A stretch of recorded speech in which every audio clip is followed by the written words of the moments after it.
السلام علیکم، میں ہوں Kamran Khan. Election commission of Pakistan نے سابق وزیر اعظم عمران خان کو توشہ خانہ ریفرنس میں آج نااہل قرار دے دیا، ان کو اس معاملے میں قصوروار قرار دیا، مگر عمران خان کا آج کے اس فیصلے کے باوجود سیاسی کیریئر بچتا نظر آیا ہے اور ان کو اتنا نقصان نہیں ہوا ہے جو کہ اس معاملے میں ہو سکتا تھا۔ عمران خان کو اس کی وجہ یہ ہے کہ عمران خان کو آرٹیکل 63(1)(p) کے تحت نااہل کیا گیا ہے۔ اس شک کے مطابق ان کی نااہلی موجودہ اسمبلی کی میعاد مکمل ہونے تک برقرار رہے گی، یعنی کہ سیاست سے تو نااہل رہیں گے مگر اس اسمبلی کی مدت تک رہیں گے، اور آپ کے علم میں ہے کہ اس اسمبلی سے وہ اور ان کے ساتھی پہلے ہی استعفیٰ دے چکے ہیں، یعنی Imran Khan P T I کے چیئرمین بھی ابھی برقرار رہیں گے اور آئندہ عام انتخابات میں حصہ بھی لے سکتے ہیں۔ گویا یہ نااہلی جز وقتی ہے اور بادی النظر میں الیکشن کمیشن نے عمران خان کو نااہل کرنے کے بجائے صرف موجودہ نشست سے ڈی سیٹ کیا ہے۔ عمران خان کی وہ نشست ہے جس سے وہ استعفیٰ دے کر پہلے ہی قومی اسمبلی کو الوداع کہہ چکے ہیں۔ دلچسپ بات یہ ہے کہ آج دوپہر کو جب الیکشن کمیشن کا فیصلہ آیا تو تحریری آرڈر دیکھے بغیر میڈیا پر بریکنگ نیوز چلنا شروع ہو گئی تھی۔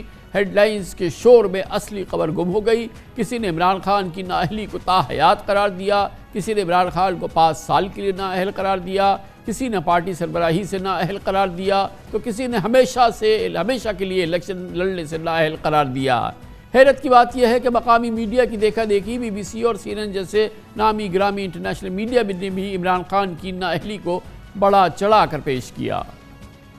مگر انتہائی اہمیت کی بات ہے کہ فیصلے کے آنے کے چند منٹوں کے اندر ہی پاکستان تحریک انصاف سابق کے اہم رہنما سابق وزیر اطلاعات جناب فواد چودھری نے ایک پریس کانفرنس میں واضح طور پہ بتایا تھا کہ یہ نہ ان کی تاحیات نااہلی ہے، نہ ہی اس حوالے سے ان کے سیاسی کیریئر پہ کوئی بڑا زخم پہنچ رہا ہے، یہ صرف اس اسمبلی کی مدت تک ان کو نااہل قرار دیا گیا ہے۔ مگر ان کی اس گفتگو کو پورے میڈیا نے سنا انسنا کر دیا، جو کہ ایکیوریٹ سچویشن تھی جس کا اظہار فواد چودھری نے فوراً کر دیا تھا، اس کا کہیں ذکر نہیں ہوا۔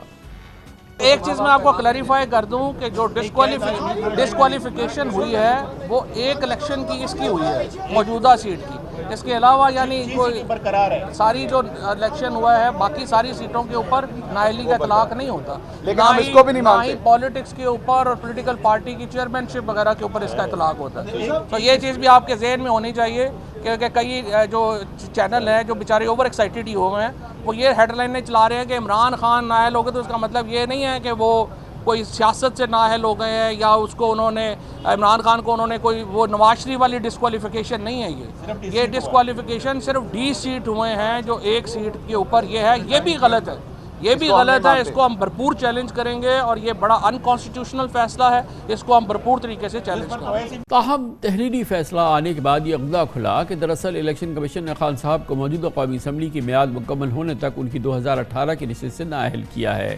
فیصلے کے متن کے مطابق چیف الیکشن کمشنر سکندر سلطان راجہ کی سربراہی میں 5 رکنی کمیشن نے متفقہ فیصلے میں عمران خان کو آرٹیکل 63(1)(p) کے تحت نااہل کیا اور فیصلے میں قرار دیا کہ عمران خان نے جھوٹا بیان حلفی جمع کرایا۔ انہوں نے توشہ خانہ سے تحائف حاصل کردہ تحائف اپنے اثاثوں میں ڈکلیئر نہ کر کے دانستہ طور پہ حقائق چھپائے اور کرپٹ پریکٹس کے مرتکب ہوئے، اس لیے ان کی قومی اسمبلی کی نشست کو خالی قرار دیا جاتا ہے۔ الیکشن کمیشن نے اپنے فیصلے میں عمران خان کے خلاف فوجداری کارروائی کرنے کی بھی سفارش کی۔ دلچسپ بات یہ ہے کہ نواز شریف، آصف زرداری، یوسف رضا گیلانی توشہ خانہ کیس کا فیصلہ ہونا باقی ہے، یہ سالوں پرانا معاملہ ہے مگر اس کا بھی فیصلہ نہیں ہو پایا ہے۔ نیب کے توشہ خانہ ریفرنس کے مطابق آصف زرداری اور نواز شریف نے دوسرے ممالک سے تحائف میں ملی کروڑوں روپے مالیت کی لگژری گاڑیاں توشہ خانہ سے صرف 15% قیمت ادا کر کے ہتھیا لی، جس کی منظوری یوسف رضا گیلانی نے غیر قانونی طور پہ دیا اور اس کے لیے قوانین کو تبدیل کر دیا۔ اس کیس میں سابق وزیر اعظم یوسف رضا گیلانی اور سابق صدر آصف علی زرداری بھی ملزم ہیں۔ آج عمران خان کی نااہلی کے فیصلے کے بعد ملک کے مختلف شہروں میں عوام سڑکوں پر نکل آئے اور پی ٹی آئی کے رہنما اور کارکنوں نے دارالحکومت اسلام آباد سمیت راولپنڈی، لاہور، کراچی، پشاور اور بہت سارے شہروں میں احتجاجی مظاہرے کیے، کئی اہم مقامات پر ٹائر جلائے، سڑکیں بند ہونے کی اطلاعات سامنے آئیں۔ پی ٹی آئی نے الیکشن کمیشن کا فیصلہ اسلام آباد ہائی کورٹ میں چیلنج بھی کر دیا ہے اور کہا ہے کہ وہ فیصلہ بالکل اس کی پٹیشن تیار ہے۔ دوسری جانب وفاقی حکومت عمران خان کے خلاف توشہ خانہ کیس میں فوجداری مقدمہ بنا کر قانونی کارروائی کرنے کا اعلان کیا ہے۔ گویا یہ کیس ابھی کئی عدالتی مراحل سے گزرے گا اور ممکنہ طور پر حتمی فیصلہ سپریم کورٹ میں ہی ہوگا۔ اس انتہائی اہم پیش رفت قانونی اس میں جنگ ہوگی ایک بڑی تگڑی، اس پر بات کرنے کے لیے ہم نے دعوت دی ہے پاکستان کے نامور سینئر قانون دان جناب فیصل صدیقی ہمارے ساتھ موجود ہے، اور ہمیں جوائن کر رہے ہیں جناب بیرسٹر سعد رسول، وہ بھی بہت ہی نامور قانون دان ہیں۔ بہت بہت شکریہ آپ حضرات کا۔ فیصل صدیقی صاحب، آپ اپنی انٹرپریٹیشن دیجیے آج کے فیصلے میں۔ پہلی بار کسی سیاستدان کے خلاف آئین کی 663(1)(p) کے تحت کارروائی ہوئی ہے، اور جس کا نتیجہ یہ ہے کہ وہ اتنی مہلک کارروائی نہیں ہے مثال کے طور پہ عمران خان صاحب کے خلاف کہ ان کا سیاسی کیریئر بری طرح سے متاثر ہو جائے۔ بظاہر اس وقت کی جو ان کی نشست ہے وہی اس سے متاثر ہوئی ہے، باقی کیریئر فی الحال تو ان کا بچ گیا ہے۔ جی کامران صاحب، آپ نے جو ایکسپلینیشن دی ہے آرڈر کی، میں اس سے اگری کرتا ہوں، لیکن میں اس کے حوالے سے 2-3 باتیں کہنا چاہوں گا کہ اس کا کیا ایڈورس افیکٹ ہو سکتا ہے عمران خان کے فیوچر کیریئر پہ۔ پہلا تو یہ ہے کہ دیکھیے اس فیصلے میں 2 قسم کی ڈیکلریشنز ہیں یا 2 قسم کی فائنڈنگز ہیں، ایک سول لائبلٹی کے حوالے سے، ایک کرمنل لائبلٹی کے حوالے سے۔ سول لائبلٹی کے ڈسکوالیفائی کر دیا ہے عمران خان صاحب کو 631(p) میں، اور وہ ڈسکوالیفائی کیا ہے violation of 137, 167 and 173 which basically means corrupt practices۔ تو اب یہ سوال یہ ہے کہ ان کو ڈسکوالیفائی تو کیا ہے صرف اس ٹرم کے لیے، لیکن یہ سوال اس میں اٹھے گا کہ کیا وہ اس ٹرم کے دوران پارٹی ہیڈ رہ سکتے ہیں یا نہیں، کیونکہ ایک آدمی جو ممبر آف پارلیمنٹ نہیں ہو سکتا جس پیریڈ کے دوران، اس ٹرم کے دوران وہ پارٹی ہیڈ رہ سکتا ہے یا نہیں، تو یہ پہلا ایڈورس افیکٹ ہو سکتا ہے۔ مگر معاف کیجیے، ادھر میں صرف آپ کو میں تھوڑا سا کلیئرٹی لیتا جاؤں، اگر یہ درکار ہوتا تو الیکشن کمیشن اس کو صراحت سے یا 2 جملوں میں لکھ دیتا کہ کیونکہ یہ اب الزام ان پر آ گیا ہے اور ہم ان کو اس کا مرتکب قرار دیتے ہیں، اس لیے یہ صدر یا چیئرمین پاکستان تحریک انصاف کی حیثیت سے فی الحال کام نہیں کر سکتے، کیونکہ مگر اس کا ذکر نہیں کیا انہوں نے۔ آپ کی انٹرپریٹیشن میں ضرور یہ بات ہے نہیں، لیکن دیکھیے نواز شریف صاحب کے کیس میں بھی پہلا جب فیصلہ آیا تھا ڈسکوالیفیکیشن کا تو اس میں پارٹی ہیڈ کے حوالے سے کوئی ذکر نہیں تھا، یہ بات کا فیصلہ تھا، تو یہ ایک کانسیکوینس ہو سکتا ہے اس ججمنٹ کا، ہو سکتا ہے۔ جو دوسری چیز اس فیصلے کے حوالے سے امپلیکیشن ہو سکتی ہے وہ یہ ہو سکتی ہے کہ کیونکہ اس میں سول لائبلٹی کی حد تک ایک ڈیکلریشن ہے کرپٹ پریکٹسز کی، تو جب عمران خان صاحب نئے الیکشن میں، جو نیا الیکشن ہوگا اگلے سال یا جب بھی ہوگا، وہ جب اپنے کاغذات فائل کریں گے تو لوگ یہ ڈیکلریشن استعمال کریں گے to seek his disqualification from contesting that election. جو ایک تیسری کانسیکوینس ہو سکتا ہے وہ یہ ہے کہ دیکھیے یہ بات درست ہے، اور یہ سپریم کورٹ نے اپنی ریسنٹ ججمنٹ میں بھی کہا ہے کہ آرٹیکل 631(p) کی ڈسکوالیفیکیشن میں کوئی لائف ٹائم ڈسکوالیفیکیشن نہیں ہے، لیکن میجورٹی ججمنٹ جو آئی ہے 63(a) کے اوپر، آرٹیکل 63(8) کے اوپر، اس میں انہوں نے یہ کہہ دیا ہے کہ پارلیمنٹ چاہے تو اس پہ قانون بنا سکتی ہے اور اس کی ٹرم اسپیسیفائی کر سکتی ہے کہ کب تک ڈسکوالیفائی ہوں گے۔ تو یہ حکومت یہ کر سکتی ہے کہ وہ ایک قانون لے آئے اور اسپیسیفائی کر دے کہ 631(p) کی ٹرم جو ہے وہ صرف اس ٹرم تک نہیں ہوگی، وہ ایکسٹینڈڈ ٹرم تک ہو سکتی ہے۔ مگر یہ نہیں ہے کہ عمران یہ بیک ڈیٹڈ تو اس پہ عمل درآمد نہیں ہو سکتا نا، اب جب قانون بنے گا اس کے بعد جب اس جرم میں کسی کو سزا ہوگی تو پھر اس پہ لاگو ہوگا نا وہ۔ نہیں، یہ کامران صاحب یہ سزا نہیں ہے، یہ سول لائبلٹی ہے، اور سول لائبلٹی ریٹروسپیکٹیو بھی ہو سکتی ہے۔ بجا بیرسٹر صاحب، آپ نے بیرسٹر سعد رسول صاحب، میں صرف پاسبلٹیز بتا رہا ہوں کہ یہ پاسبلٹیز ہو سکتی ہیں، تو یہ نہیں سوچنا چاہیے کہ اس کا کوئی افیکٹ نہیں ہوگا۔ بالکل ٹھیک ہے۔ بیرسٹر سعد رسول صاحب، آپ فرمائیے گا، آپ نے گفتگو سنی بیرسٹر فیصل صدیقی صاحب کی، میں چاہوں گا کہ جو فیصل صدیقی صاحب کی آبزرویشنز ہیں اس پہ آپ کے کامنٹس میں حاصل کروں۔ خان صاحب بہت شکریہ. میں فیصل صدیقی صاحب کو ہم سنتے بھی ہیں, ان سے سیکھتے بھی ہیں, لیکن میں بصد احترام تھوڑا سا ڈس ایگری کرتا ہوں ان سے انٹرپریٹیشن میں. جو فیصلے کی تشریح کی کہ 62(1)P میں فیصلہ دیا گیا ہے, یہ بات درست ہے. ذرا واضح کر لیتے ہیں کہ 62(1)P کیا ہے. آئین کا آرٹیکل 62(1)P یہ کہتا ہے 63(1)P یہ کہتا ہے کہ اگر کوئی شخص کسی بھی قانون, کسی دیگر قانون کے نیچے ڈسکوالیفائی ہو جائے تو وہ آئین کے نیچے بھی ڈسکوالیفائڈ سمجھا جائے گا.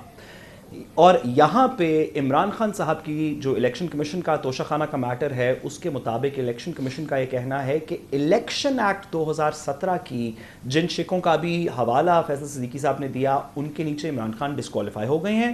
اور یہ آئین میں کیونکہ اس کی کوئی متعلقہ شک نہیں ہے, اس لیے 63(1)P یہ کہتا ہے کہ جو بھی الیکشن ایکٹ کے نیچے یا کسی اور قانون کے نیچے ڈسکوالیفائی ہوگا اس کو 63(1)P میں کاؤنٹ کیا جائے گا. اب یہاں سے آنورڈ جو دو باتیں فیصل صدیقی صاحب نے کی, میں ان پہ تھوڑی سی وضاحت کر دوں. سب سے پہلی بات یہ کہ انہوں نے کہا کہ شاید وہ پارٹی ہیڈ کی سے بھی ہاتھ دھو بیٹھے. تو میں وضاحت کروں کہ میرے خیال میں ایسا نہیں ہے. اس کی سب سے پہلی وجہ یہ کہ یہ بات درست ہے کہ نواز شریف صاحب کے خلاف جو 63(1)F کا صادق اور امین کا فیصلہ آیا تھا, اس میں پہلے پارٹی ہیڈ نہیں لکھا تھا. بعد میں ایک پٹیشن فائل ہوئی, ثاقب نثار صاحب کی ججمنٹ ہے جو انہیں فار لائف ڈسکوالیفائی کرتی ہے. اس کا ریشنل یہ دیا گیا تھا کہ کیونکہ صادق اور امین, جب ایک دفعہ ایک شخص آج اگر صادق اور امین نہیں ہے اور وہ کل سے سچ بھی بولنا شروع کر دے, تو کیونکہ وہ جھوٹ بولنے کا ایک دفعہ مرتکب ہو چکا ہے, تو وہ کبھی بھی صادق اور امین واپس کاؤنٹ نہیں کیا جا سکتا. اس وجہ سے یہ فار لائف ڈسکوالیفیکیشن ہے, اور جب یہ فار لائف ڈسکوالیفیکیشن ہے تو اس کی کانسیکوینس کے اندر وہ پارٹی ہیڈ بھی نہیں رہ سکتا. یہاں پہ جو ڈسکوالیفیکیشن نہیں کہنا چاہیے, یہاں پہ جو ڈی سیٹنگ ہے عمران خان صاحب کی, وہ اس سیٹ کی حد تک ہے. اور یہ بڑا مشکل ہے کہ اس سیٹ کی جو ڈی سیٹنگ ہے اس کو آپ پارٹی کے اوپر امپیوٹ کریں. ہو سکتا ہے نون لیگ اس کے حد تک کوئی یا پی ڈی ایم اس کی حد تک کوئی پٹیشن فائل کرے, لیکن میرا نہیں خیال کہ یہ اس کے اندر اس طرح کا آرڈر ہو سکتا ہے جس طرح نواز شریف صاحب کی ڈسکوالیفیکیشن ہوئی تھی. جو دوسری بات کی گئی صدیقی صاحب نے کی, وہ یہ تھی کہ قانون سازی کے تھرو اس کے اوپر کوئی مدت کا تعین کر کے عمران خان صاحب کو ایک لانگ پیریڈ کے لیے ڈسکوالیفائی کیا جا سکتا ہے. بالکل ٹھیک ہے, قانون سازی کر کے یہ بھی کہا جا سکتا ہے کہ جس شخص کا نام عمران خان ہوگا وہ آئندہ سے الیکشن نہیں لڑے گا. قانون سازی کر کے تو آپ کچھ بھی کر سکتے ہیں, آپ آئین کے اندر تبدیلی کر دیں تو آپ کچھ بھی کر سکتے ہیں, لیکن نہ آئین کے اندر تبدیلی کرنے کے اس وقت نمبرز ہیں. الیکشن ایکٹ کے اندر آپ اس طرح کی تبدیلی کریں گے تو وہ سپریم کورٹ میں چیلنج ہو جائے گی. ایفیکٹولی جو آپ نے شروع میں بات کی, اس وقت کے موجودہ سچویشن کے اندر بات وہ درست ہے کہ جو سول سائڈ کی لائبلٹی جس کو فیصل صدیقی صاحب کہہ رہے ہیں, جس میں ان کی ڈی سیٹنگ ہے, وہ اس وقت کی موجودہ اسمبلی کی اس سیٹ میاں والی کی سیٹ تک کی حد کی ہے. عمران خان صاحب ابھی 6 ضمنی الیکشن جیتے ہیں, اگر وہ ان میں سے کوئی سیٹ ریٹین کرنا چاہیں تو میرا خیال میں وہ کر سکتے ہیں. عدالت اس کی کچھ وضاحت کر دے گی جیسے جیسے اس میں اپیل فائل ہوتی ہے. اور جو دوسری بات اس آرڈر میں ہوئی کرمنل کاروائی کرنے کی, وہ کرمنل کاروائی تو ابھی ایف آئی اے کا ایک انویسٹیگیشن ہوگی, اس میں چلان سبمٹ ہوگا, ایف آئی آر ہوگی, ایویڈنس کال کیا جائے گا, ٹرائل کیا جائے گا. یہ تو ایک ایسے ٹرک کی بتی ہے کہ میں ایگزامپل دیتا چلوں کہ یہی توشہ خانہ کے کیسز, عمران خان صاحب نے توشہ خانہ سے کچھ گھڑی یا جو دیگر چیزیں لیں, نواز شریف صاحب اور زرداری صاحب دونوں نے ایڈمیٹڈلی توشہ خانہ سے بلٹ پروف گاڑیاں نکلوائیں. وہ گاڑیاں 1997 کے اندر 98 کے اندر نکلوائی گئیں. ان کے اوپر انویسٹیگیشن 2011 میں شروع ہوئی. ان پہ ایف آئی آر یا اس کو کنورٹ کرنے کی کیس کے اندر کوشش 2015-16 میں ہوئی. آج تک نہ پروسیڈنگ ہو سکی ہے اس کے کرمنل کاروائی کے اندر, نہ اس کے اندر کوئی یہ ایک بہت بڑا ایک بہت اہم پہلو ہے. یہی توشہ خانہ, یہی سابق وزرائے اعظم, یہی اختیارات کا ناجائز استعمال, مگر یہاں عمران خان صاحب کو سزا ہو گئی ہے, وہاں یہ کارروائی ابھی 1 دہائی سے زیادہ چل رہی ہے مگر آگے نہیں بڑھ سکتی. بہت عمدہ گفتگو ہماری چل رہی ہے, مگر ایک چھوٹا سا بریک, جس کے بعد ہم واپس آتے ہیں. بیرسٹر سعد رسول اور بیرسٹر فیصل صدیقی آج کے فیصلے پر اپنے آرگیومنٹس دیں گے. Welcome back. عمران خان کی آج الیکشن کمیشن آف پاکستان کے فیصلے کے نتیجے میں موجودہ قومی اسمبلی کی مدت کے لیے نااہلی, یہ فیصلہ بہرحال آ گیا ہے اور اس پر ہم آرگیومنٹ سن رہے ہیں. 2 ممتاز قانون دان جناب بیرسٹر فیصل صدیقی اور بیرسٹر سعد رسول ہمارے ساتھ موجود ہیں بیرسٹر فیصل صدیقی صاحب. عمران خان صاحب کو کی جو ڈیکلیریشن ہے سپریم کورٹ آف پاکستان کی کہ وہ صادق اور امین ہیں، وہ ڈیکلیریشن انٹیکٹ ہے یا وہ متاثر حقیقی متاثر ہو گئی ہے؟ اب اخلاقی طور پہ یا دوسرے حوالے سے تو ہم اس پہ بات کر سکتے ہیں، لیکن ٹیکنیکلی وہ انٹیکٹ ہے، یعنی کہ آج کی اس فیصلے میں یہ تو نہیں ہے کہ عمران خان صادق اور امین نہیں رہے؟ دیکھیے وہ جو ڈیکلیریشن ہے وہ کوئی ٹائم لیس ڈیکلیریشن تو نہیں ہوتی. ایک آدمی جو ہے اس کو وہ ڈیکلیریشن مل جائے اور وہ آگے جا کے مرڈر یا ریپ کر دے تو وہ ڈیکلیریشن تو قائم نہیں رہتی، تو وہ کوئی ٹائم لیس ڈیکلیریشن نہیں ہے. دیکھیے میں آپ دونوں سے ڈس ایگری کروں گا اس حد تک کہ یہ ڈی سیٹنگ نہیں ہے. ڈی سیٹنگ کا لفظ آرٹیکل 63A میں اسپیسیفکلی استعمال ہوا ہے. آرٹیکل 63(1)P میں لفظ ڈی سیٹنگ نہیں ہے، ڈسکوالیفیکیشن ہے. اس کی ایک امپلیکیشن یہ بھی ہو سکتی ہے کہ اگر وہ ڈسکوالیفائڈ ہیں for the remainder period of this assembly تو وہ صرف ان کی پریویس سیٹ پہ اپلائی نہیں ہوگی، ان کے کرنٹ 6 الیکشنز پہ بھی اپلائی ہوگی. یہ تمام باتیں کلیریفائی ہونی ضروری ہے. یہ ڈی سیٹنگ نہیں ہے، یہ ڈسکوالیفیکیشن ہے. یہ لفظ اسپیسیفکلی 63(1)P میں استعمال ہوا ہے. میری نظر میں اس فیصلے میں دو بہت ہی بنیادی مسئلے ہیں. پہلا جو مسئلہ ہے وہ یہ، ایک تو ہمیں پتہ ہی نہیں ہے کہ پورا فیصلہ کیا ہے، اور یہ بڑی انیوژول چیز ہے جس طرح یہ فیصلہ ریلیز ہوا ہے. ایک الیکشن کمیشن کے امپلائی نے ایک پریس کو بتایا، پہلے وہ کہتے ہیں یہ فیصلہ پورا نہیں لکھا گیا ہے، یہ اس کا کنکلوژن ہے، یہ اس کے 5th ممبر نے سائن نہیں کیا ہے. بنیادی بات یہ ہے بنیادی بات یہ ہے کہ ایک ممبر علیل ہیں، ان کا سگنیچر نہیں ہوا ہے، وہ سگنیچر ہو جائے گا. یہ فیصلہ کس طرح آ گیا؟ اور فیصلہ کی جو یہ فیصلہ مطلب اگر 5 ممبر ہیں، جی ہاں جی فرمائیے، 5 ممبر ہیں تو 5 ممبر کو سائن کرنا ضروری ہے فیصلے کو. یہ فیصلہ کس طرح ریلیز ہوا؟ وہ فزیکل نہیں ہوا ہے، یعنی کہ فزیکل سگنیچر نہیں ہوئے ہیں. ان سے کنسلٹیشن کر لیے چیف الیکشن کمشنر نے، اور جو اس کے مندرجات لیگل ریکوائرمنٹ سر جو اس کے مندرجات ریلیز ہوئے ہیں، کامران صاحب اس کی پکچر ریلیز ہوئی ہے، الیکشن کمیشن نے اس کو ڈسپیوٹ نہیں کیا ہے. سب سے امپورٹنٹ بات یہ ہے نہیں لیگل ریکوائرمنٹ یہ ہے کہ جب تک جو ججز جو ممبرز نے سنا تھا وہ سب سائن نہیں کر دیں، وہ فیصلہ نہیں ہوتا. It is a very unusual move and it raises questions about the good intentions of the election commission کہ اس میں کیا ایسی ہاری تھی کہ ایک 5واں ممبر جس کو وہ کہتے ہیں ڈینگی ہو گیا ہے، اس کے سائن کیے بغیر 2 پیج کا ٹرنکیٹڈ فیصلہ ریلیز کر دیا. جو دوسرا مسئلہ ہے کامران صاحب اس فیصلے میں، کہ اس فیصلہ وہی پرابلم کریٹ کرتا ہے جو نواز شریف کے فیصلے نے کیا. انہوں نے کامران صاحب عمران خان کو ڈسکوالیفائی کر دیا اس ٹرم کے. اب ان کے خلاف کل کو کرمنل ٹرائل چلتا ہے انہی اوفینسز کے حوالے سے کہ آپ نے غلط ڈیکلیریشن کی، آپ نے ایسڈ ڈکلیئر نہیں کی، اس میں وہ ایکوٹ ہو جاتے ہیں کرمنل ٹرائل میں. تو پھر یہ ڈسکوالیفیکیشن کس طرح صحیح ہوگی؟ تو یہ بڑا میرے خیال میں ایک بڑا ہیسٹ میں ویک فیصلہ ہے. فیصل صدیقی صاحب کہہ رہے ہیں، بیرسٹر سعد رسول صاحب فرمائیے گا، کہہ رہے ہیں قباحتیں ہیں اور ویک ہے. جس انداز سے فیصلہ دیا گیا اس پر بڑے ٹھوس سوال اٹھا رہے ہیں فیصل صدیقی صاحب. الیکشن کمیشن آف پاکستان نے بھی اپنی ذمہ داریاں پوری کی، یا آپ کو لگتا ہے کہ نہیں ایسی کوئی بات نہیں ہے، جو بھی ہوا ہے اس میں کوئی اتنی ابہام والی کیفیت نہیں ہے، پراسراریت نہیں ہے؟ آپ کیا سمجھ رہے ہیں؟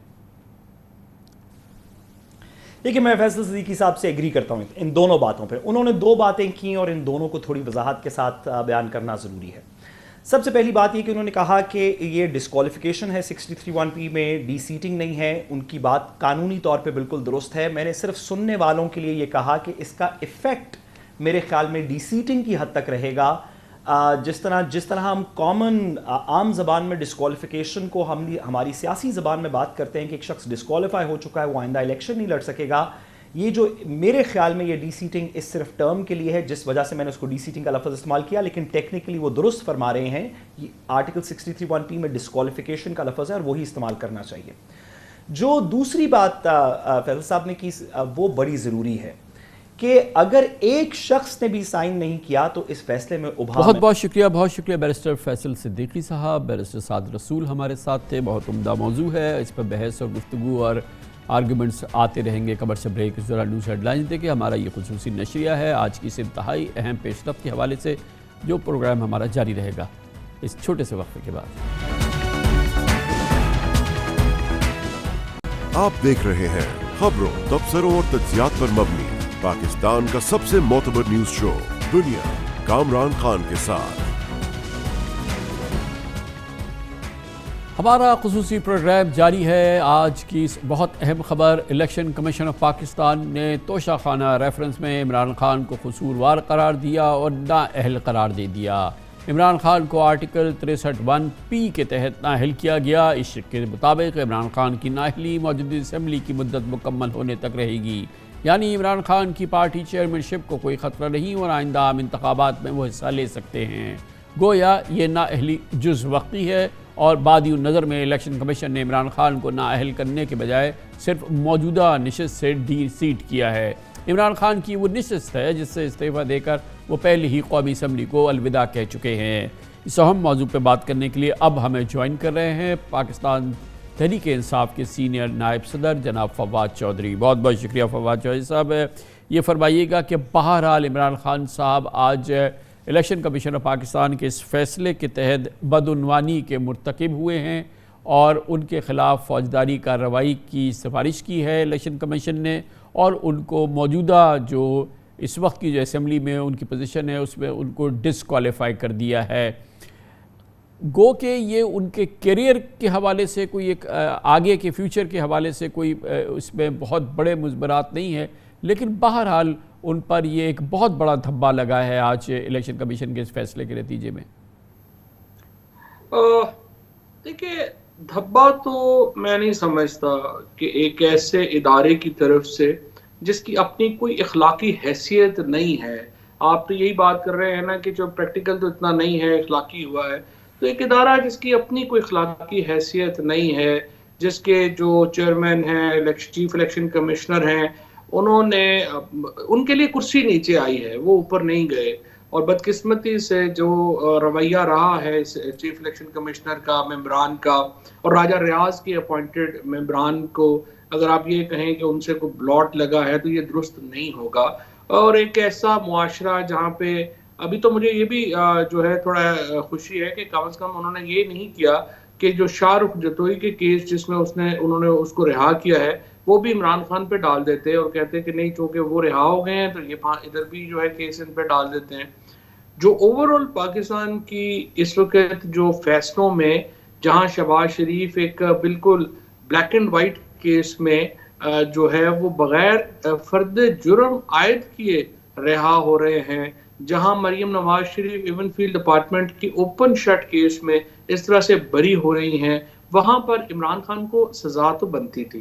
مگر فیض صاحب اصل بات آپ کی بات بالکل صحیح ہے, مگر ہم پاکستان کا ماضی دیکھیں, پس منظر دیکھیں تو یہی تبصرہ جو ہے اس سے پہلے نون لیگ کرتی رہی. جب نواز شریف صاحب کے خلاف سپریم کورٹ کا فیصلہ آیا, جب مریم اور نواز شریف صاحب کو سزائیں ہوئیں, جب اس قسم کے فیصلے آتے ہیں, مگر وہ فیصلے تو آ جاتے ہیں نا, اس کے اثرات بھی ہوتے ہیں اور اس پہ عمل درآمد بھی ہوتا ہے. تو اس کا وہ عمل درآمد کے لحاظ سے عمران خان کے خلاف یہ فیصلہ تو آ گیا ہے نا, اس پہ عمل درآمد بھی ہوگا, اور جب تک کہ یہ ریورس نہیں ہوتا وہ مرتکب تو قرار پائے ہیں نا کرپشن کے.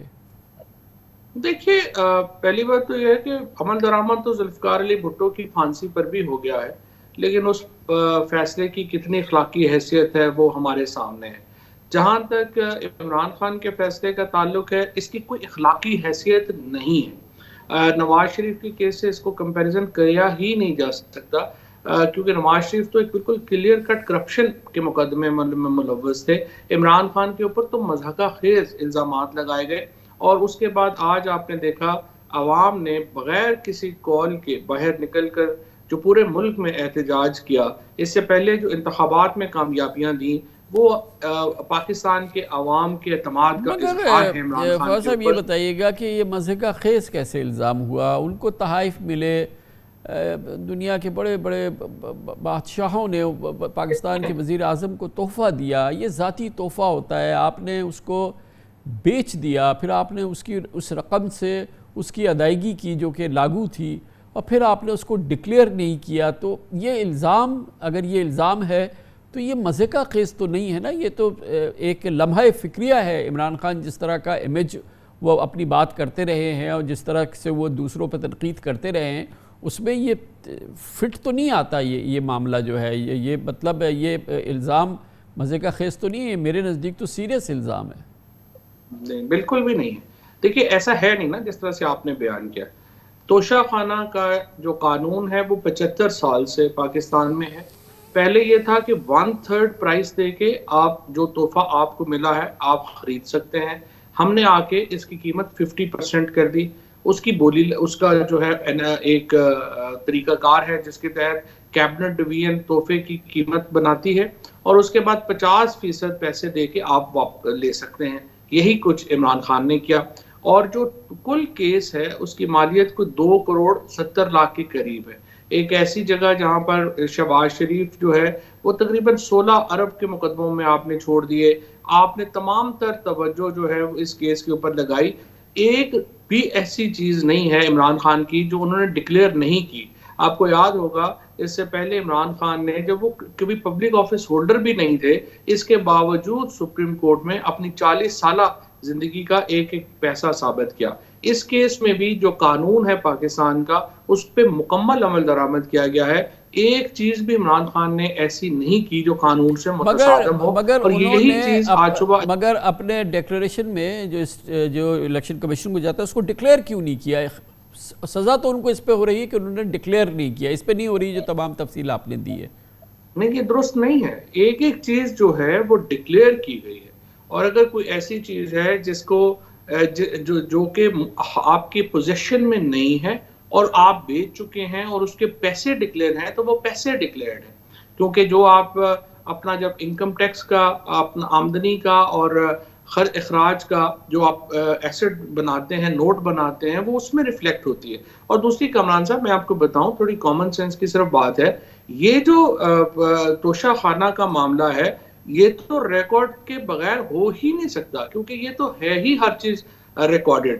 صرف زرداری صاحب نے اور نواز شریف نے ان میں سے جو گاڑیاں لی تھیں جن کے لیے انہوں نے رولز ریلیکس کیے, اور بلٹ پروف گاڑیاں جو ملی تھی حکومت پاکستان کو انہوں نے اپنے پاس رکھ لی, ان کے لیے انہوں نے رولز ریلیکس کیے. اس کے اوپر 10 سال سے کیسز جو ہیں وہ پڑے ہوئے ہیں, وہ نہیں چلے. کبھی آپ نے سنا کہ فنڈنگ کیس ان کا دونوں پارٹیوں کا جو ہے اس کے اوپر کوئی پیش رفت ہو, despite the fact supreme court نے کہا فنڈنگ کیس چلائے. سو بنیادی طور کے اوپر یہ کیس صرف ایک اور مثال ہے الیکشن کمیشن کے اس بدترین باعث کی جو کہ وہ پی ٹی آئی کے لیے رکھتا ہے. مگر جب آپ کے زمانے میں توشہ خانہ کیس چل رہا تھا نواز شریف صاحب اور آصف زرداری صاحب اور یوسف رضا گیلانی صاحب کے خلاف, تو آخر وہ کیوں اپنے منطقی انجام تک نہیں پہنچا؟ کیوں جب جو اگر یہ 11 سال سے کیس چل رہا ہے تو اس میں 4 سال تو آپ کے بھی ہیں نا؟ جی بالکل, یہ کیس کیوں نہیں چلا؟ سوال تو یہ پیدا ہوتا ہے. تو الیکشن کمیشن کیا سویا ہوا ہے؟ ہم نے سپریم کورٹ سے آرڈر لیا, ہم نے ہائی کورٹ سے آرڈر لیا, اور ہم نے کہا کہ ان مقدمات کو اپنے منطقی نتیجے تک پہنچنا چاہیے. تو وہ کیس تو نہیں چلے. یہ سوال تو آپ کا الیکشن کمیشن سے بنتا ہے نا, مجھے تو نہیں, میرے سے تو نہیں بنتا. آپ ان کے نمائندے کو لیں اور ان سے پوچھیں کہ نیب میں تھے نا یہ کیسز, فواز صاحب نیب میں تھے نا, نیب میں چل کے پھر انجام کو پہنچنا چاہیے تھا نا. جی, نیب میں کیسز جو ہیں وہ 2 علیحدہ کیس ہیں, الیکشن کمیشن کے پاس علیحدہ کیس ہیں. آپ نیب کے ترجمان کو بھی پوچھئے کہ یہ کیسز جو ہیں یہ کیوں نہیں پہنچے, کیونکہ نیب ہمارے تو ماتحت نہیں تھی کبھی بھی, اور یہ ہماری غلطی تھی. میں سمجھتا ہوں میں نے پہلے سال ہی پرائم منسٹر صاحب سے یہ بات کہی تھی کہ نیب کو ہمیں اپنے ماتحت لینا چاہیے, کیونکہ ذمہ داری الٹیمیٹلی ہماری ہوگی اور ہمارے پاس اختیار نہیں ہوگا. لیکن نیب ہمارے ماتحت نہیں تھی, ججز ہمارے ماتحت نہیں تھے. ایک کیس میں تو تقریباً 23 بار جج تبدیل ہوئے ہیں. تو اب جوڈیشری سے کون سوال پوچھیں تو آپ جو ہے وہ وہاں پہ 5 رکنی بینچ بیٹھ کے کنٹیمپٹ شروع کر دیتے. بہت بہت شکریہ جناب فواد چودھری, ہمیں عمران خان کا پاکستان تحریک انصاف کا موقف دے رہے تھے. انہوں نے نقطہ نظر سامنے رکھا دیکھتے ہیں حکومت اس سلسلے میں کیا کہتی ہے. آج کے الیکشن کمیشن آف پاکستان کے اس فیصلے پر اس کا فالو اپ کیا ہے, اس کی کیا رائے ہے, اور اب حکومتی رائے ہمیں دیں گے. وفاقی وزیر قانون اعظم نذیر تارڑ ہمیں جوائن کر رہے ہیں. بہت بہت شکریہ تارڑ صاحب. مجھے آپ اپنا پرسپیکٹیو دیجئے آج کے الیکشن کمیشن آف پاکستان کے فیصلے کے حوالے سے توشہ خانہ کیس میں آپ کے ویو میں کیا ہوا ہے؟ جی کامران صاحب, یہ کیس تو آپ کے سامنے ہی ہیں. جو اس کے واقعات ہیں ان میں زیادہ ڈیپ ڈاؤن جانے کی ضرورت نہیں ہے. اصل میں الیکشن لاز اور آئین پاکستان کے تحت کچھ ذمہ داریاں ہیں, کچھ آبلیگیشنز ہیں جو کہ آبلیگیشنز مینڈیٹری ان نیچر ہیں. اس میں ایک آبلیگیشن یہ بھی ہے کہ آپ نے منتخب ہونے کے بعد اپنی سالانہ گوشوارے جمع کرانے ہیں الیکشن کمیشن کو, تاکہ آپ کے جو اثاثہ جات ہیں, آپ کی آمدن اور اخراجات اور آپ کے ذرائع آمدن اور آپ کی آمدن میں اضافہ, آپ کی جائیدادوں میں اضافہ جو ہے وہ پبلک انسپیکشن کے لیے اویلیبل رہے. فرق یہ ہے الیکشن کمیشن کے گوشواروں میں اور جو ایف پی آر کی انکم ٹیکس ریٹرنز میں, کہ انکم ٹیکس ریٹرن جو ہے وہ کلاسیفائڈ ڈاکومنٹ ہے جو کہ کسی کو درخواست دہندہ کو نہیں مل سکتی. یہ معاملہ ہے ٹیکس گزار اور ایف پی آر کے درمیان. ہولڈر آف پبلک آفس کی زندگی کو مزید ٹرانسپیرنٹ رکھنے کے لیے اور نظام کو شفاف رکھنے کے لیے قانون بنایا کہ جو پارلیمنٹیرینز ہیں انہوں نے اپنے اثاثہ جات ہر سال جمع کرانے ہیں گوشوارے کی شکل میں. عمران خان صاحب نے بطور وزیر اعظم سال 2018, 19, 20 میں توشہ خانہ میں اپنی تحائف جمع کرائے, پھر انہیں وہاں سے نکالا, فروخت کیا اوپن مارکیٹ میں, اور جو توشہ خانہ کی 20% یا ریکوائرڈ پرائس تھی وہ جمع کرائی, اور باقی اماؤنٹ جو تھی انہوں نے خود رکھی. یہ ساری چیزیں انہوں نے ڈکلیئر کرنا تھی جی اور ان گوشواروں میں, لیکن انفارچونیٹلی انہوں نے یہ مناسب ہی نہیں سمجھا. انہوں نے ان گوشواروں میں جو الیکشن کمیشن کے گوشوارے ہیں یہ اماؤنٹس جو تھی ان کا ذکر نہیں کیا, بلکہ یہاں تک کہ ان کی جو تفصیلات ہیں اس کو چھوڑ دیں, ان سے جو آمدن حاصل ہوئی اس تک کا ذکر نہیں کیا. تو اس بابت میں مختلف اوقات میں توشہ خانہ کی تفصیلات طلب کرتے رہے لوگ. ایک ہمارا آفس ہے جو کہ قانون کے تحت بنا ہے, اسے چیف انفارمیشن کمشنر کہتے ہیں. انہوں نے حکم دیا تو وہاں پہ جواب دیا گیا کہ جی یہ دو ساورن ملکوں کے درمیان تو یہ تحائف کا تبادلہ ہوتا ہے تو اس سے امبیرسمنٹ ہوتی ہے, اس کو یہ کلاسیفائڈ تحفے ہم نہیں بتا سکتے. تو جب خان صاحب کی حکومت گئی تو اسلام آباد ہائی کورٹ نے کنسیڈ کیا موجودہ حکومت میں. انہوں نے کہا کہ جی ہم تفصیلات دینے کو تیار ہیں. تفصیلات جب سامنے آئی تو اس سے پتہ چلا کہ 2 سال کے عرصے میں اس وقت کے وزیر اعظم نے تقریباً 15 کروڑ کے لگ بھگ کے جو تحائف تھے, جن میں قیمتی گھڑیاں, خواتین کے زیورات, نیکلسز, بریسلیٹس, وہ تقریباً 3 کروڑ 80 یا 78 لاکھ میں خرید کر کے انہیں اوپن مارکیٹ میں بیچا.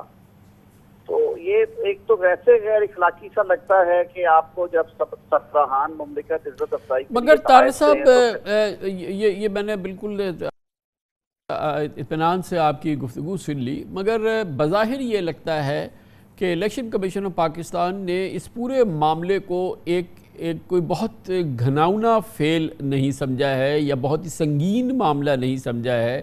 یہی وجہ ہے کہ ان کو قصوروار تو ٹھہرایا ہے, مگر ان کی جو سزا انہوں نے تجویز کی ہے وہ آئین کی شق 63(1)(p) کے تحت کی ہے, جو کہ اس سے پہلے نہیں ہوئی ہے. اور اس سزا کے تحت ظاہر ہے کہ جو اس شق کے تحت جو ان کی سزا ہے وہ بڑی محدود ہے. گویا کہ وہ صرف اس اسمبلی کی حد تک جو ہیں وہ اس وقت نااہل ہو گئے, اور وہ آئندہ الیکشن اور ان کا سیاسی کیریئر جو ہے وہ اس سے بچ گیا ہے. اور اس کی وجہ یہ ہے کہ الیکشن کمیشن آف پاکستان نے انہیں کوئی بہت سنگین جرم کا ملزم یا مجرم قرار نہیں دیا ہے. بہرحال ابھی تو ان کے پاس اپیل بھی ہیں, وہ ہائی کورٹ جا سکتے ہیں, پھر وہ سپریم کورٹ جا سکتے ہیں. ابھی تو اس کی یہ ابتدائی ان کو کا معاملہ ہے, آگے جا کے اور بھی ہے, لیکن اس ابتدائی میں بھی اس ٹرائل کورٹ نے بھی ان کو کسی بہت گھناؤنے یا سنگین فعل کا مجرم نہیں قرار دیا ہے.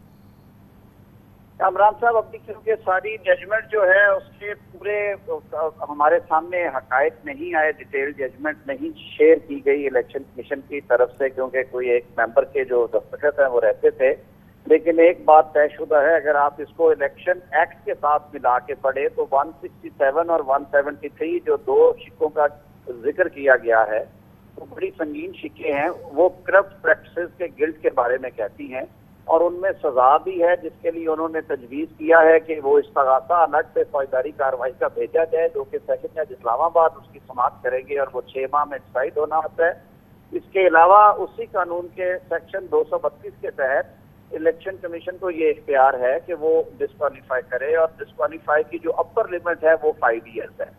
تو ابھی میرے خیال میں جب تک پورا تفصیلی آرڈر سامنے نہیں آتا، میں اس سے اجتناب کروں گا کہ یہ مگر جہاں تک فوجداری کارروائی کا معاملہ ہے طاہر صاحب، وہ ایف آئی اے نے تو ان کے خلاف کارروائی شروع کر دی نا. فوجداری کارروائی تو آغاز آلریڈی آپ نے ایف آئی اے کے نہیں کامران سمجھانے سے قاصر ہوں. میں یہ کرتا ہوں کہ الیکشن ایکٹ کے تحت غلط گوشوارے جمع کرانا جو ہے وہ ٹرو ہے. Misdeclaration is a crime, corrupt practices میں کورڈ ہے 167 اور 173 کے اندر. اس کی اپنی سزا ہے جو کہ 3 سال ہے، اور اس کا ٹرائل انڈیپینڈنٹلی ہوتا ہے. وہ ایک استغاثے کے ذریعے اس پہ کاگنیزنس لیں گے، الیکشن کمیشن کی آتھرائزیشن ہوتی ہے. وہ ایک سنگین معاملہ ہے. اس میں یہ کیونکہ مقدمہ اوپن اینڈ شٹ ہے اور سارے دستاویزی ثبوت جو ہیں وہ مثل کے ساتھ نف ہیں، تو اس حوالے سے یہ کوئی ایسی خوشی والی یا کوئی اچھی خبر نہیں ہے پاکستان تحریک انصاف کے لیے. یہ معاملہ اور زیادہ سنگین ہو جائے گا جب کرمنل ٹرائل میں ان کے خلاف یہ ساری شہادتیں آئیں گی. لیکن بہرحال ابھی یہ جو فیصلہ ہے الیکشن کمیشن آف پاکستان کا، یہ بہرحال ابھی ہائر کورٹس میں جائے گا، ابھی عدالت عالیہ میں جائے گا، عدالت عظمیٰ میں جائے گا، اور پھر ظاہر ہے کہ یہ ایک لمبا سلسلہ ہے. فی الحال دیکھیے لمبے مختصر دورانیے کا تو مجھے معلوم نہیں ہے، لیکن میں سمجھتا ہوں کہ اخلاقی اور قانونی دونوں لحاظ سے عمران خان صاحب کا جو بیانیہ تھا اس کو بہت نقصان پہنچایا، اور اس وجہ سے پہنچایا کہ جب آپ پورے ملک کو للکار کے کہتے ہوں کہ میرا دامن صاف ہے، شفاف ہے، اور آپ ہر دوسرے سیاسی مخالف کو چور ڈاکو کہتے ہوں، تو وہ چیزیں گھوم پھر کے آپ کے اپنے دامن چلائیں، آپ کے گلے پڑ جائیں. تو میرے خیال میں یہ کوئی سینیریو ایسا نہیں ہے جس پہ انہیں خوش ہونا چاہیے کہ نہیں کچھ بھی نہیں ہے. بہت بہت شکریہ جناب اعظم نذیر تارڑ. اس سے پہلے ہمارے ساتھ فواد چودھری پاکستان تحریک انصاف کا عمران خان کا موقف دے رہے تھے. تارڑ صاحب نے حکومت کا وزیر قانون کی حیثیت سے موقف دیا ہے. ایک کمرشل بریک لے لیتے ہیں، اس کے بعد اس پوری صورتحال کا ایک بالکل انڈیپینڈنٹ غیر سیاسی تجزیہ حاصل کرتے ہیں، ماہرانہ تجزیہ، اور اس کے لیے ہمیں پاکستان کے ایک سینئر صحافی جوائن کریں گے چھوٹے سے وقفے کے بعد.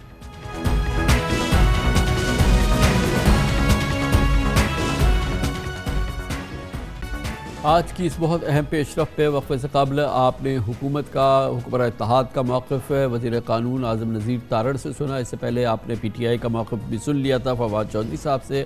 اب اس پورے معاملے کا ہم ایک انڈیپینڈنٹ تجزیہ حاصل کرتے ہیں. اس کے لیے ہم نے پاکستان کے بہت ہی تجربہ کار اور سینئر صحافی اینالسٹ جناب مظہر عباس کو دعوت دی ہے، جو کہ ہمارے ساتھ اسٹوڈیو میں موجود ہے. مظہر عباس صاحب یقینی طور پہ ایک بہت ہی انڈیپینڈنٹ صحافی ہیں. بہت بہت شکریہ مظہر عباس صاحب. یہ بتائیے گا کہ آپ کیا تشریح کر رہے ہیں آج کے فیصلے کی، اور ملک کا جو جس وقت یہ فیصلہ آیا ہے ایک سیاسی تلاطم میں ملک ہے، ایک افراتفری کی کیفیت ہے، پچھلے 5-6 مہینے سے وہ صورتحال ہے.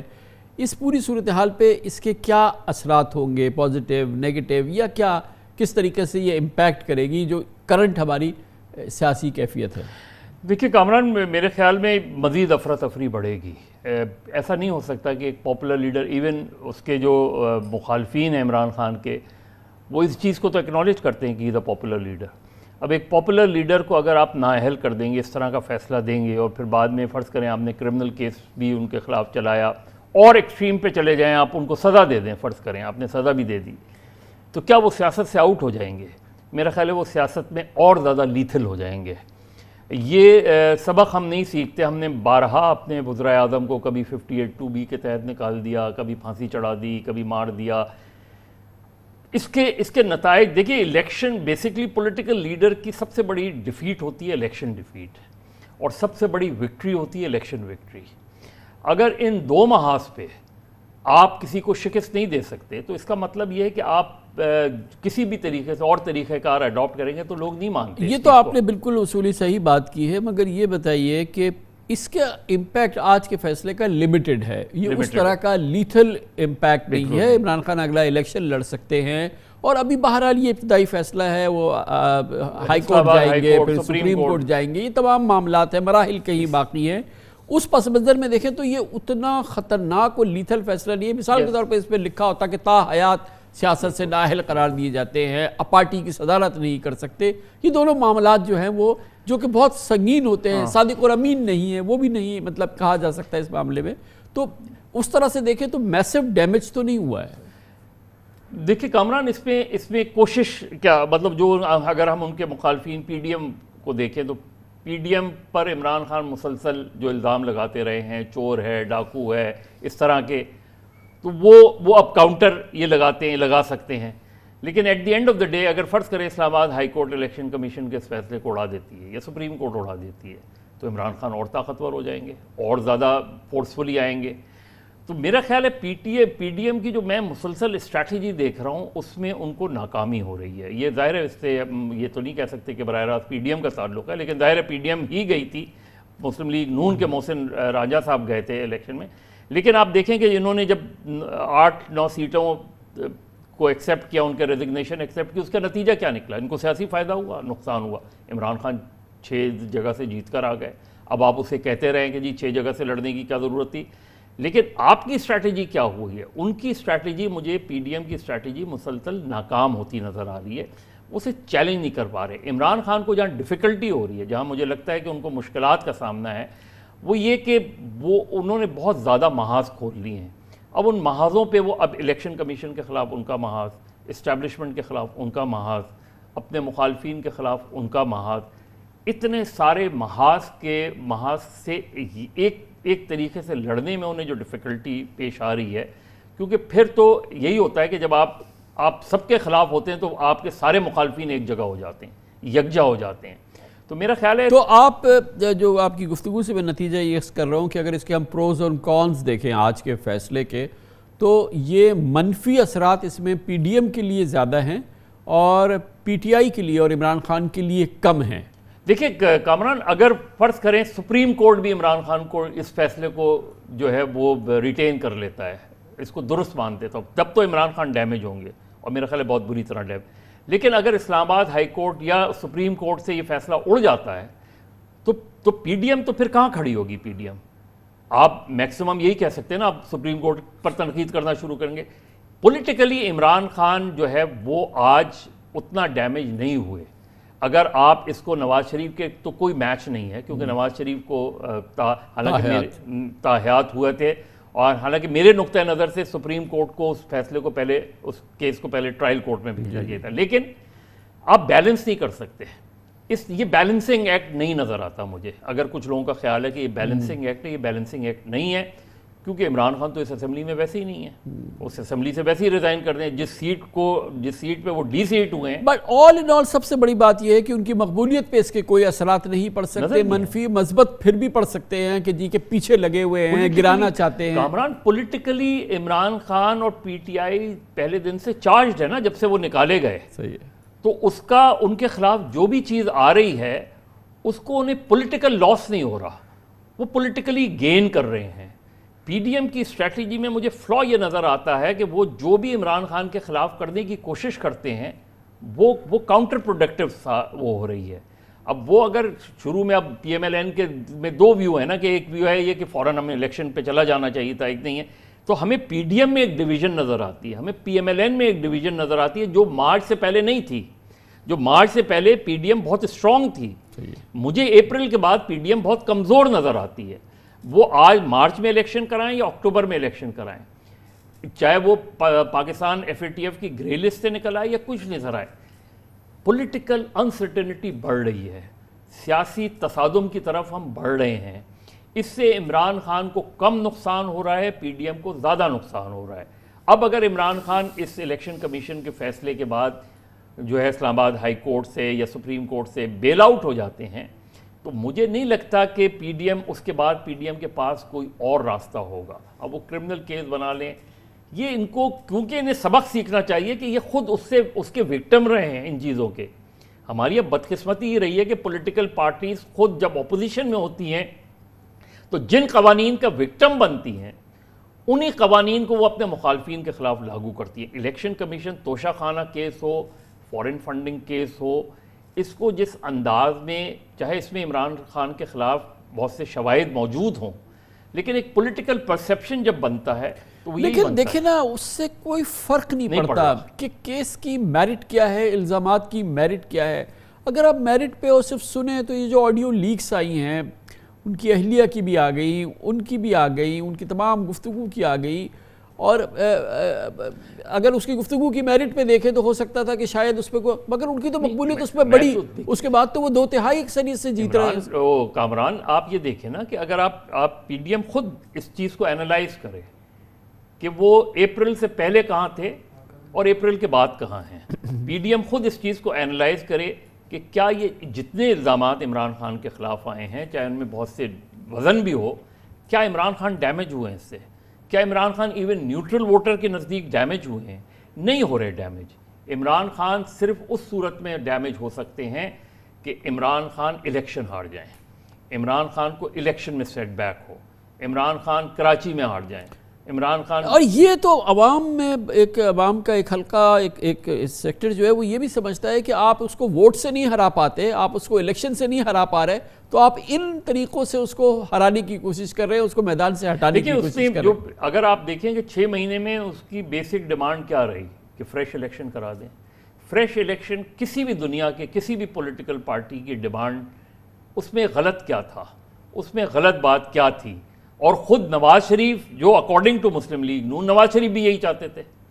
تو پھر اور عمران خان نے وہ آفر تو جب وہ اقتدار میں تھا جب بھی اس نے دی کہ میں سٹیپ ڈاؤن کرتا ہوں اور الیکشن کرا دیتا ہوں. اور اس سٹیج پر اگر یہ الیکشن پہ چلے جاتے تو عمران خان بہت ڈیمیج ہوتے. عمران خان کے لیے ووٹ آف نو کانفیڈنس کر کے الیکشن کرا دیتے. لیکن اس کے بعد 2 چیزیں ہوئیں. ایک یہ کہ سیاسی فیصلے پی ڈی ایم کے درست نہیں ہوئے, دوسرے یہ کہ آپ نے ایسے قوانین بنائے جس کا ڈائریکٹ فائدہ آپ کو پہنچا, آپ کے مقدمات کو پہنچا, تیسرے یہ کہ مہنگائی آپ سے کنٹرول نہیں ہوئی, معیشت نے تباہی کر دیا. وہ چیزیں ملٹیپلائی ہوتی رہیں اور اس ملٹیپلیکیشن کا فائدہ جو ہے وہ مسلسل عمران خان کو ہوتا رہا. سیاسی طور پہ عمران خان بڑھتے رہے, ان کی باتیں زیادہ رہیں. وہ 24/7 اس سال اگر آپ دیکھیں پورے سال کا آپ جائزہ لیں, there is hardly a single day جس دن عمران خان ٹیلی ویژن پہ نہیں ہے. 365 آپ لگا لیں پورے سال کو. محنت کی اور اپنی اس مشقت کی تو انتہا کر دی, اور فٹنس کی تو پھر فٹنس کی ایٹ 70. تو اب نقصان کیا ہوا ہے؟ نقصان مولانا فضل الرحمان کا ہوا ہے, نقصان عوامی نیشنل پارٹی کا ہوا ہے, نقصان پاکستان پیپلز پارٹی ایسی سندھ تک محدود ہے, چلیں پیپلز پارٹی کو 1-2 نشستیں مل گئیں. سب سے زیادہ نقصان مسلم لیگ نون کا ہوا ہے. مسلم لیگ نون پنجاب میں آج کہاں کھڑی ہے؟ مسلم لیگ نون آج سے 2 مہینے بعد بھی وہیں کھڑی ہوگی, اس لیے کہ ابھی آنے والا ہے گیس کا کرائسس, سردیوں میں گیس کا کرائسس آئے گا. تو میرا خیال ہے چاہے وہ یہ کہیں کہ جی ہم ڈیفالٹ ہو رہے تھے, جو بھی ہو رہے تھے, لیکن لوگوں کی نظر میں اگر ایون وہ لوگ جو عمران خان کو پسند نہیں کرتے وہ ان کو نہیں پسند کر رہے. وہ کہہ رہے ہیں کہ جی اب خود ایڈمٹ کر رہے ہیں نا. عابد شیر علی نے کیا کہا الیکشن ہارنے کے بعد کہ بجلی کے بلوں کی وجہ سے ہم میچ شکست کھا گیا. اب اگر جو ہار رہا ہے وہ بھی یہ ایڈمٹ کر رہا ہے, جو پی ڈی ایم کا امیدوار ہے, جو پی ڈی ایم کا متفقہ امیدوار ہے, اگر وہ بھی یہ کہہ رہا ہے تو اس کا مطلب ہے there something wrong in the P D M. ان کے فیصلوں کا نقصان ہوا ہے. بہت بہت شکریہ. مظہر عباس ہمارے ساتھ موجود تھے. کمرشل بریک, پھر ہم تمام پاکستانیوں کے لیے ایک اچھی خبر ہے, چلیں کچھ اچھی خبر بھی سیلیبریٹ کر لیں. آج پاکستان FATF کی گرے لسٹ سے نکال دیا گیا ہے. یہ ایک بہت بڑی کامیابی ہے پاکستان کے انٹرنیشنل امیج کے لیے. 5 سال انتھک محنت کی اداروں نے مل کے, اور اس کے نتیجے میں یہ الحمدللہ اچھی خبر ملی ہے. اس کا ذکر کرتے ہیں چھوٹے سے وقفے کے بعد.